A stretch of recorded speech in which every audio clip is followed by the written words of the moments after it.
किसी को ख्यालों में बसाना सही है क्या, अगर बाहों में कोई और हो? और जो बाहों में है वो सही नहीं, तो जो ख्यालों में है वो गलत कैसे?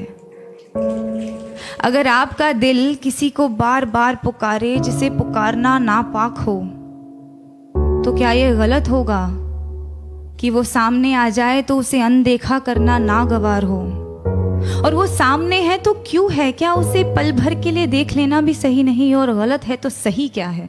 ये सही और गलत का फैसला आखिर कौन करता है? अगर चोरी करने की सजा मिलती है तो दिल दुखाने की सजा भी तो मिलनी चाहिए। अगर अदालतों में घर तोड़ने की सुनवाई की जाती है तो घर तबाह करने की सजा भी तो मिलनी चाहिए। अगर अपने जेबों को पैसों से भरना गलत है तो किसी एक इंसान को देवता जैसे पूजना सही है क्या? अगर सियासत के नाम पर जंग करवाना सही है तो देश बेचने वालों को गलत कहना गलत क्यों? और अगर धर्म के नाम पर बंटवारा करवाना सही है तो आज़ादी के नाम पर नारे लगाना गलत क्यों? किसी एक इंसान से दिल खोल कर प्यार करना सही है, तो जब वो किसी और से करता है तो मुझे सही क्यों नहीं लगता? और वो सही है तो मैं गलत क्यों? ये सही और गलत के बीच में कुछ होता भी है क्या?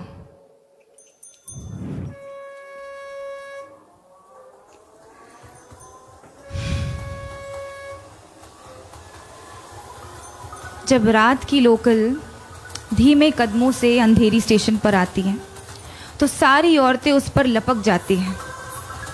एक ही डिब्बा नसीब होता है औरतों को 11 बजे के बाद।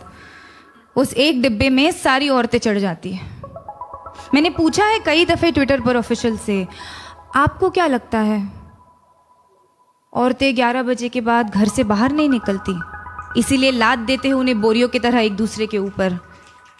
या आप सोचते हैं कि औरतों को घर से निकलना ही नहीं चाहिए? जवाब के नाम पर आई कुछ रीट्वीट्स, कुछ भारी भरकम मिसोजिनी और एक लंबी सी चुप्पी। उस चुप्पी का शोर आज तक गूंजता है संडे की दोपहर वाली खाली डिब्बे में। अगर औरत की हिफाजत करना ज़रूरी नहीं तो औरत का आवाज़ उठाना गलत है क्या? अगर निर्भय होकर मरना गलत है तो घुट घुट कर जीना सही होगा क्या?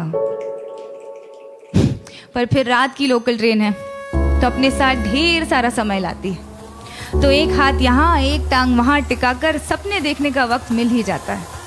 क्योंकि क्या है ना, सपनों के तो पर होते हैं। आप खुद को चाहे जितना जकड़ ले, सपने तो आज़ाद है। होठों पर उसके होठों का सपना देखना गलत है क्या? बीच रात उसके छुअन की वाहिमा करना सही क्यों नहीं? अगर किसी एक इंसान से तमाम उम्र प्यार करना सही है तो अमृता का प्यार साहिर के लिए गलत था। और अगर किसी एक इंसान के आरज़ू में तड़पना गलत है तो इमरोज़ का प्यार अमृता के लिए गलत था क्या? अगर खुदगर्जी प्यार को ख़त्म करती है तो उसे पैदा क्या करता है? अगर ये दुनिया वालों के हिसाब से चलती है तो हर रोज़ एक मजनू क्यों मरता है? अगर इश्क इबादत है तो धर्म के नाम पे क्यों बंटता है? और अगर सुकून ही चाहिए तो उससे मिलने को दिल बार बार क्यों करता है? ये सही और गलत, गलत और सही, इसका फैसला आखिर कौन कर सकता है?